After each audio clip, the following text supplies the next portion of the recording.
If you live in a high-tax, high-stress coastal city right now, the math is getting harder to justify. Wealth is quietly packing up. This exodus is hitting traditional Midwest hubs. High-net-worth buyers are looking past the density of cities like Chicago, searching for a better quality of life. Instead, they are landing here. Zillow officially ranked Indianapolis as the #1 most buyer-friendly market for 2026. But there's a trap. If you come into this market using the frantic playbook from a couple of years ago, you're going to overpay. Or worse, you'll completely miss the best inventory. To actually win in Indianapolis right now, you have to drop the panic buying mindset. It's about careful, localized targeting. We finally have stabilized borrowing costs, with mortgage rates flattening around 6.3%. Simultaneously, a second line tracks supply, showing 20 to 30% more luxury homes hitting the market. Their intersection is our sweet spot. That combination gives buyers genuine negotiating power for the first time in recent memory. You actually have time to request thorough inspections and ask for seller concessions. But you have to be careful with those national headlines.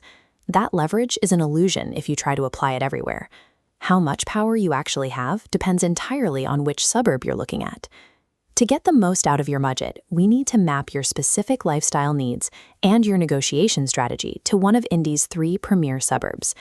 This matrix breaks down the top options, starting with Carmel. Averaging $563,000, it draws families and executives seeking top schools. Notice Carmel's inventory. Availability is high, but quality is uneven, leading to price reductions on 34. You have the leverage to negotiate aggressively on price. Just keep in mind, that leverage vanishes if you want a pristine, fully updated luxury estate over the $1 million mark. Those homes are still moving fast and command healthy competition. The matrix expands to Zionsville, where entry prices average $675,000. Buyers seek walkable village charm and private estates. Crucially, Premium Pockets projects 6 to 11% appreciation, but this strong growth comes with much tighter premium supply.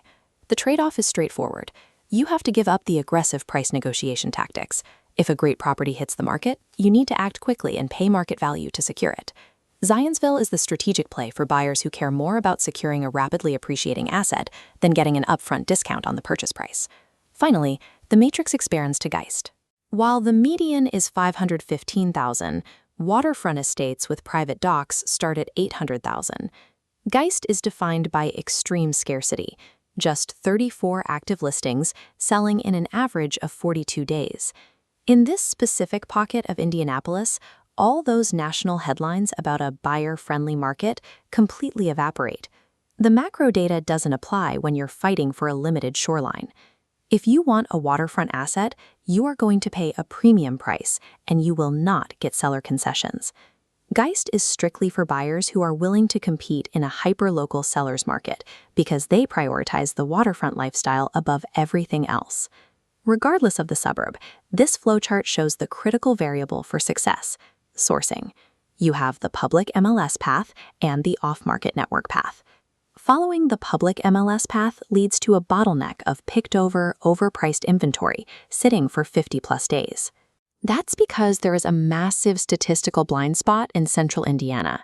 Roughly 70% of the finest luxury real estate transactions happen entirely off-market.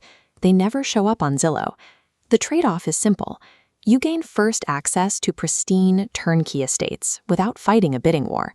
But you have to stop relying on self-guided online searches and tap into specialized local agent networks instead. You can analyze neighborhood data all day long, but it won't do you any good if you don't have the insider access to actually see the best homes before they vanish. Let's look at the exact math for out-of-state buyers making this transition by mapping financial friction against lifestyle impact. Look where Indianapolis lands.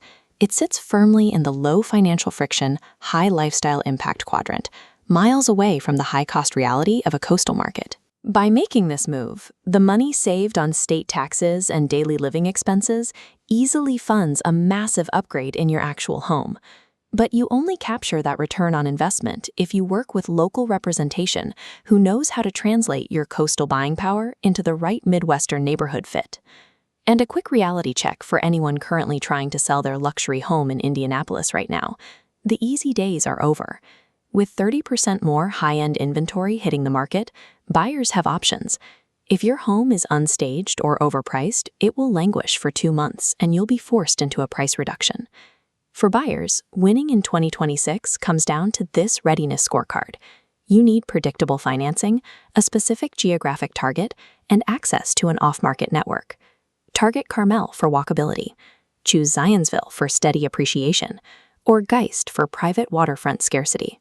The 2026 indie market rewards those who abandon frantic bidding in favor of precision location targeting and deep off-market access.